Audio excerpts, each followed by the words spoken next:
ನಮಸ್ಕಾರ ವೀಕ್ಷಕರೇ. ಹನುಮಂತನಿಗೆ ರಾಮ ಸೀತೆ ವರವನ್ನ ಕೊಟ್ಟಿರ್ತಾರೆ. ಏನಂದ್ರೆ, ನೀನು ಚಿರಂಜೀವಿಯಾಗಿರ್ಬೇಕು, ಎಲ್ಲ ಭಕ್ತರ ಇಚ್ಛೆಗಳು ಹಾಗೂ ಬೇಡಿಕೆಗಳನ್ನ ಈಡೇರಿಸಬೇಕು ಅನ್ನುವಂಥ ವರವನ್ನ ಕೊಟ್ಟಿರ್ತಾರೆ. ಈ ವರದ ಕಾರಣ ಹನುಮಂತ ಇಲ್ಲಿಯವರೆಗೂ ಚಿರಂಜೀವಿಯಾಗಿರ್ತಾನೆ ಅಂತ ಹೇಳಲಾಗುತ್ತೆ. ಹನುಮಂತ ಭಕ್ತರ ಕಷ್ಟಗಳಿಗೆ ಸ್ಪಂದಿಸ್ತಾನೆ.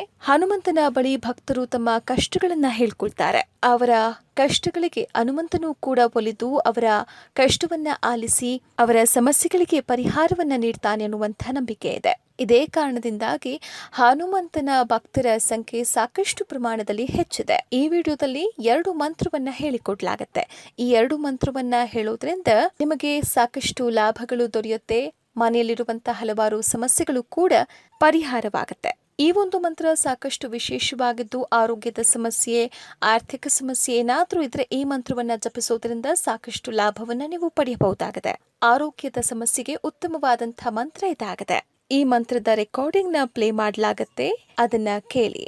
ನಾಸೆ ರೋಗ ಹರೆ ಸಬ ಪೀರ ಜಪತ್ ನಿರಂತರ ಹನುಮತ್ ಪೀರ. ಈ ಒಂದು ಮಂತ್ರವನ್ನ ನೀವು ಬೆಳಗ್ಗೆ ಹಾಗೂ ಸಂಜೆ ಆಗ್ಲಿ ಹೇಳ್ಬೋದು. ವಿಶೇಷವಾಗಿ ಈ ಒಂದು ಮಂತ್ರವನ್ನ ಯಾರು ಹೇಳಬೇಕು ಅಂದ್ರೆ, ಮನೆಯಲ್ಲಿ ಯಾರೆಲ್ಲ ಆರೋಗ್ಯ ಸಮಸ್ಯೆಯನ್ನ ಹೊಂದಿರ್ತಾರೋ ಅವರು ಈ ಮಂತ್ರವನ್ನ ಹೇಳಬೇಕು. ಮಲ್ಕೊಳ್ಳೋಕ್ಕಿಂತ ಮುಂಚೆ 108 ಬಾರಿ ಹೇಳಬೇಕಾಗತ್ತೆ. ನಿಮ್ಮ ಆರೋಗ್ಯ ಸಂಪೂರ್ಣವಾಗಿ ಗುಣಮುಖವಾಗುವುದಕ್ಕೆ ಈ ಮಂತ್ರವನ್ನ ಹೇಳಬೇಕಾಗತ್ತೆ.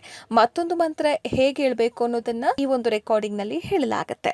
ಜಯ ಜಯ ಜಯ ಹನುಮಾನ್ ಗುಸಾಯಿ, कृपा करो गुरुदेव की नाई, जो सत बार पाठ कर कोई, छूट ही बंदी महासुख होई. ಈ ಒಂದು ಮಂತ್ರವನ್ನ ನೀವು ರಾತ್ರಿ ಮಲಗೋಕ್ಕೂ ಮುಂಚೆ ವಿಶೇಷವಾಗಿ ಆರೋಗ್ಯಕ್ಕೆ ಮಾತ್ರವಲ್ಲ ಎಲ್ಲದಕ್ಕೂ ಕೂಡ ಆಗುತ್ತೆ.